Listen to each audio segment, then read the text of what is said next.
14 अगस्त 1947 की रात। ये वो रात थी जब हिंदुस्तान के लोग सदियों की गुलामी से निकलकर आजादी की दहलीज पर खड़े थे। करोड़ों भारतीय इस लम्हे का बेसब्री से इंतजार कर रहे थे, लेकिन सुबह होने से पहले वो जश्न की रात एक ऐसा जख्म दे गई जो आज तक नहीं भरा।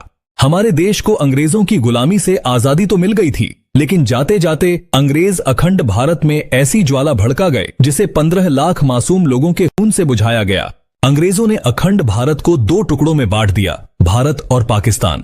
जहां एक तरफ भारत में आजादी का जश्न मनाया जा रहा था, वहीं दूसरी तरफ खून की नदियां बह रही थी। लाखों लोग अपने घर, अपनी जमीन और अपनों को छोड़कर भाग रहे थे।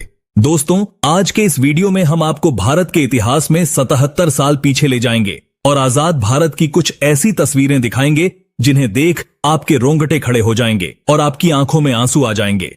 लेकिन आगे बढ़ने से पहले हमारी एक छोटी सी रिक्वेस्ट है कि हर भारतीय और पाकिस्तानी इस वीडियो को पूरा जरूर देखे। अखंड भारत, जहां हर धर्म के लोग एक साथ मिलकर खुशी से रहा करते थे, जहां सन 1857 में आजादी की लड़ाई हिंदू और मुस्लिम दोनों धर्म के क्रांतिकारी लोग एक साथ मिलकर लड़ रहे थे। लेकिन अंग्रेजों की नीति थी डिवाइड एंड रूल, यानी फूट डालो और राज करो। हिंदू और मुस्लिम जो सदियों से साथ रहते थे, अंग्रेजों ने उनके बीच फूट डालने की कोशिश शुरू कर दी। जैसे हिंदुओं और मुस्लिमों को अलग अलग नौकरियां दी, उनके लिए अलग अलग स्कूल बनाए और धार्मिक मुद्दों को हवा दी। अंग्रेजों ने छोटी छोटी बातों को बढ़ा चढ़ाकर दोनों समुदायों में नफरत का बीज बो दिया था। वो हिंदुओं और मुस्लिमों को एक दूसरे के खिलाफ भड़काते रहे। धीरे धीरे ये नफरत इतनी गहरी हो गई कि बात बंटवारे तक पहुंच गई। लेकिन हैरानी की बात यह थी कि हिंदुस्तान के दो टुकड़े करने की जिम्मेदारी सिरिल रैडक्लिफ नाम के जिस ब्रिटिश जज को दी गई थी, भारत में रहना तो दूर, उसने कभी भारत का दौरा तक नहीं किया था। उन्हें सिर्फ 6 हफ्तों में यह तय करना था कि कौन सी जमीन भारत की होगी और कौन सी पाकिस्तान की। रैडक्लिफ ने नक्शे पर ऐसी लकीरें खींची थीं जिसने पंजाब और बंगाल को 2 हिस्सों में बांट दिया। ये लकीरें इतनी जल्दबाजी में खींची गई कि कई गांव, कस्बे और परिवार रातों रात बट गए। लोग सुबह उठे तो पता चला कि उनका घर भारत में है, लेकिन खेत पाकिस्तान में। जिन जगहों पर लोग पीढ़ियों से साथ रह रहे थे, एक ही दिन में वो हिंदुस्तानी से पाकिस्तानी बना दिए गए। ये फैसले ना जमीन को समझकर किए गए, ना लोगों से पूछकर। बस एक अंग्रेज की कलम चली और इतिहास हमेशा के लिए बदल गया। दोस्तों, आजादी के वक्त जब बंटवारा हुआ तो हिंदुस्तान में बारिश का मौसम था। नदियां उफान पर थीं। बाढ़ की वजह से किसानों की फसलें बर्बाद हो चुकी थीं। करीब 2 करोड़ लोग अपने घर छोड़कर इधर से उधर भाग रहे थे। जहां एक तरफ लाखों हिंदू पाकिस्तान से भारत की ओर पलायन कर रहे थे, वहीं दूसरी तरफ लाखों मुस्लिम भारत से पाकिस्तान की तरफ भाग रहे थे। इस वक्त अपनी स्क्रीन पर आप दिल्ली से लाहौर जाने वाली ट्रेन की वीडियो फुटेज देख रहे हैं। लोग ट्रेनों की छतों पर बैठकर सफर करने पर मजबूर थे और जिन्हें ट्रेन नहीं मिल रही थी, वो लोग ट्रकों में बैठकर पलायन कर रहे थे। कुछ लोग बैलगाड़ियों का सहारा ले रहे थे, तो कुछ परिवार साइकिल पर ही अपना जरूरत का सामान लादकर एक देश से दूसरे देश की तरफ दौड़े चले जा रहे थे। जहां एक तरफ करोड़ों लोगों के लिए आजादी किसी वरदान से कम नहीं थी, वहीं लाखों लोगों के लिए ये एक अभिशाप बन चुका था, क्योंकि अपना सब कुछ छोड़कर जान बचाते हुए दूसरे देश में भागना किसी भयानक सपने से कम नहीं था। हालांकि बंटवारे की ये दास्तान तो आजादी से कई साल पहले ही लिखी जा चुकी थी, क्योंकि अंग्रेजों ने देशवासियों में धर्म को लेकर ऐसा जहर भर दिया था, जिससे कई पॉलिटिकल लीडर्स ने तो धर्म के नाम पर ही अपनी पार्टीज बना ली थी। जैसे कि मुस्लिम लीग के चीफ मोहम्मद अली जिन्ना ने आजादी से कई साल पहले ही ये जिद पकड़ ली थी कि हिंदुस्तान में रहने वाले मुस्लिमों को एक अलग मुल्क दिया जाए, और उनकी इस जिद ने हिंदुस्तान के भाईचारे और संस्कृति को ऐसी गहरी चोट पहुंचाई जिसके निशान आज भी देखने को मिलते हैं।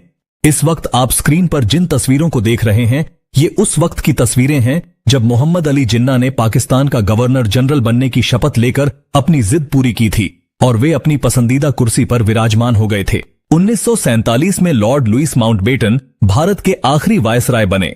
उन्होंने कई महीनों तक जवाहरलाल नेहरू और मोहम्मद अली जिन्ना की कई मीटिंग्स करवाई, जिसके बाद 3 जून 1947 को लुईस माउंटबेटन ने ऐलान किया कि 15 अगस्त 1947 को भारत आजाद होगा, लेकिन इसके साथ ही बंटवारा भी होगा।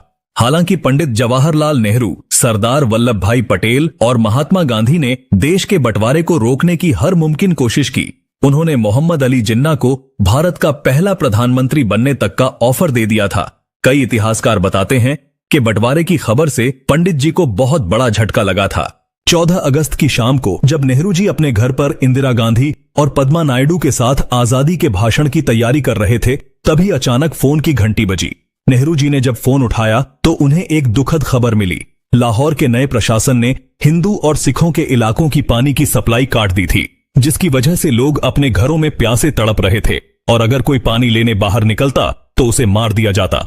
देखते ही देखते हिंसा की आग भड़क उठी, जिसने पूरे हिंदुस्तान को अपनी चपेट में ले लिया। पंजाब और बंगाल में सबसे ज्यादा दंगे हुए, लोग एक दूसरे के खून के प्यासे हो गए थे। ये खबर सुनकर नेहरू का चेहरा लाल हो गया, उनकी आंखों में आंसू थे, लेकिन फिर उन्होंने हिम्मत जुटाई और अपने आप को संभालते हुए 14 अगस्त की रात 11:55 पर नेहरू जी संसद के सेंट्रल हॉल में भाषण देना शुरू करते हैं। पंडित जी का यह भाषण सुनने के बाद महात्मा गांधी के नाम का नारा लगाते हुए देशवासियों ने आजादी का शंखनाद बजाया था। लेकिन करोड़ों देशवासियों को क्या पता था कि कुछ इलाकों में देश के लोग इस आजादी की बहुत बड़ी कीमत चुका रहे हैं। इस वक्त आप अपनी स्क्रीन पर जो वीडियो फुटेज देख रहे हैं, ये भारत और पाकिस्तान के रिफ्यूजी कैंप्स की कुछ दुर्लभ वीडियोस हैं। कैसे छोटे छोटे बच्चे नल के आगे एक बाल्टी पानी भरने के लिए लाइन में लगे हुए हैं, जिन्हें उठाकर काफी देर तक चलने के बाद ये उन रिफ्यूजी कैंप्स में पहुंचते हैं जहां इनके रहने के लिए छत तक नहीं है, बस छांव के लिए कुछ फटे हुए टेंट और पेड़ हैं, जहां बैठने की जगह इतनी कम है कि लोग कड़कती धूप में तपती हुई जमीन पर बैठकर अपनी हड्डियों को जला रहे हैं। कुछ बच्चों के पास तो पहनने के लिए कपड़े तक नहीं है। 2 दिन पहले सुख शांति से जीवन व्यतीत करने वाले लोग आज शरणार्थी बन चुके हैं। महिलाएं हाथ जोड़कर अपने परिवार के लिए खाना और रहने की मांग कर रही हैं। भूख की वजह से तड़पते हुए बच्चों का शरीर कुपोषित हो चुका है, लेकिन फिर भी लाखों लोग अपना घर छोड़कर बिना किसी मंजिल के आगे बढ़ते जा रहे हैं। इस ट्रेन के हालात देखिए, जिसमें लोग खिड़की पर लटक कर अपनी जान को जोखिम में डालने से भी पीछे नहीं हट रहे हैं, क्योंकि इन्हें किसी भी तरह पाकिस्तान से भारत पहुंचना है। ये तस्वीरें लाहौर की हैं, जहां लोग ट्रेन की पटरियों के पास बैठकर ही खाना पका रहे हैं, ताकि जब ट्रेन आए तो ये लोग जल्दी से ट्रेन में सवार हो सकें। यहां खड़ी इस ट्रेन के न सिर्फ ऊपर बल्कि 2 डिब्बों के बीच खाली जगह पर भी लोग खचाखच भरे हुए हैं, जिनके हाथों में अपना कुछ टूटा फूटा सामान और दिल में जिंदा रहने की उम्मीद है। असल में उस वक्त जो कुछ भी हुआ था उसके बारे में सोचकर ही रूह कांप जाती है।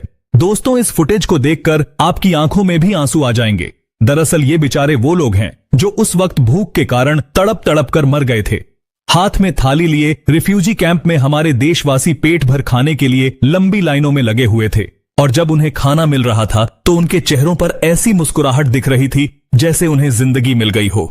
लेकिन फिर महात्मा गांधी, पंडित जवाहरलाल नेहरू, सरदार वल्लभ भाई पटेल, लाल बहादुर शास्त्री, डॉक्टर भीमराव अंबेडकर और कई महान नेताओं ने इतने मुश्किल हालातों में भी देश को संभाला, जिसकी बदौलत आज हम भारतीय ब्रिटेन से कई गुना आगे निकल चुके हैं। इस बंटवारे में करीब 2 करोड़ लोगों ने अपना देश छोड़ दिया था और करीब 10 से 15 लाख बेकसूर लोगों की जान चली गई। लेकिन अफसोस की बात यह है कि जिन ब्रिटिशर्स ने हम भारतीयों के साथ इतने घिनौने जुर्म किए, जो भारत के इतिहास में लाल अक्षरों से लिखे गए, लेकिन फिर भी उन्हें बारातियों की तरह विदा किया गया।